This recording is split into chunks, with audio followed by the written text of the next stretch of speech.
राजस्थान की तपती रेत और ऊंचे ऊंचे किलों के बीच सदियों से वीरों की कथाएं गूंजती रही हैं। उन्हीं कथाओं में एक थी डाकू राजकुमारी की, जिसकी कहानी भाग्य, साहस और आत्मबल का ऐसा अद्भुत संगम थी कि सुनने वाला हर व्यक्ति सन्न रह जाता था। बचपन और भाग्य का खेल।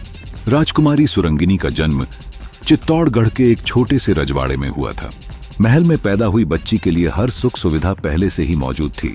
उसका पालन पोषण सोने की थाली, रेशमी कपड़ों और राजसी ठाट बाट में हुआ। किंतु भाग्य ने मानो उसके जीवन में एक अलग ही अध्याय लिख रखा था। जब वह मात्र 12 वर्ष की थी, तभी पड़ोसी सामंत ने उसके राज्य पर हमला कर दिया। युद्ध में उसके पिता और भाई वीरगति को प्राप्त हुए और मां ने शोक में प्राण त्याग दिए। छोटा सा राजमहल आग में जल उठा और सैनिकों ने राजकुमारी को बंदी बना लिया। लेकिन नियति को कुछ और ही मंजूर था। कैद से भाग निकली वह बालिका भागते भागते जंगलों और बंजर पहाड़ियों के बीच आ पहुंची। वहां उसने पहली बार भूख, प्यास और डर का असली चेहरा देखा। डाकुओं के बीच नई पहचान। जंगल में भटकती हुई सुरंगिनी का सामना डाकुओं के एक गिरोह से हुआ।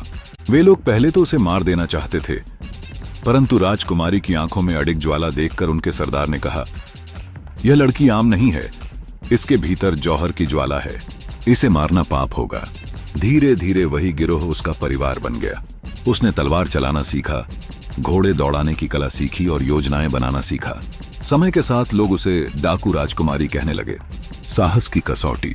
सुरंगिनी का जीवन अब 2 हिस्सों में बांट चुका था। एक ओर उसका राजसी अतीत, दूसरी ओर डाकुओं के साथ बीता वर्तमान। पर उसने अपने मन में कभी यह स्वीकार नहीं किया कि वह केवल एक लुटेरी है। उसने गिरोह को आदेश दिया कि हम केवल उन अमीरों से लूटेंगे जिन्होंने गरीबों का शोषण किया है। किसी निर्दोष किसान या व्यापारी का सामान नहीं छीनेंगे। धीरे धीरे उसका नाम आम जनता के बीच फैल गया।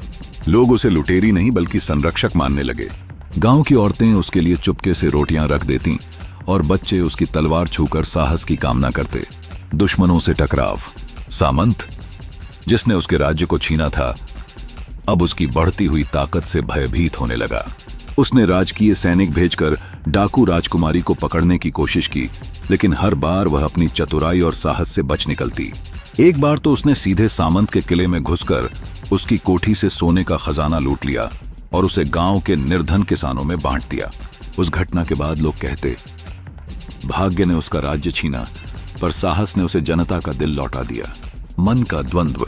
लेकिन सुरंगिनी का मन भीतर ही भीतर तड़पता रहता।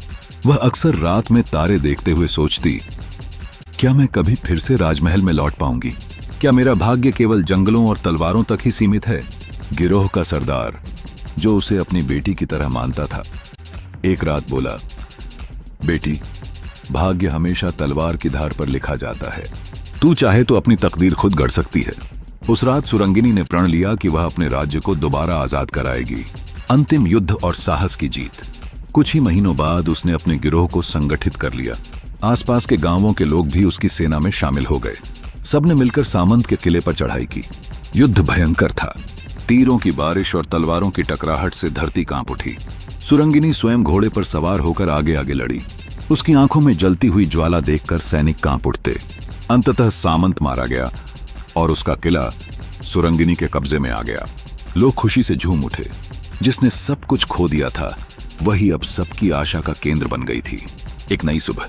सुरंगिनी ने किले में दोबारा राजसी ठाट बाट को जगह नहीं दी। उसने कहा, यह राजमहल अब प्रजा का है। इसमें वही रहेगा जो जनता की सेवा करेगा। उसने कर माफ कर दिए, गरीबों के लिए अन्न भंडार खोले और स्त्रियों को शिक्षा देने की परंपरा शुरू की। अब लोग उसे केवल डाकू राजकुमारी नहीं बल्कि जनता की रानी कहने लगे। विरासत। सुरंगिनी की कहानी आज भी राजस्थान की लोकगीतों में गाई जाती है। उसका जीवन बताता है कि भाग्य चाहे कितना ही कठोर क्यों न हो, साहस और आत्मबल से इंसान अपनी नई राह खुद गढ़ सकता है। जिस राजकुमारी ने महलों का सुख खोया, उसने जंगलों में अपने साहस से नया साम्राज्य बनाया। जनता के दिलों में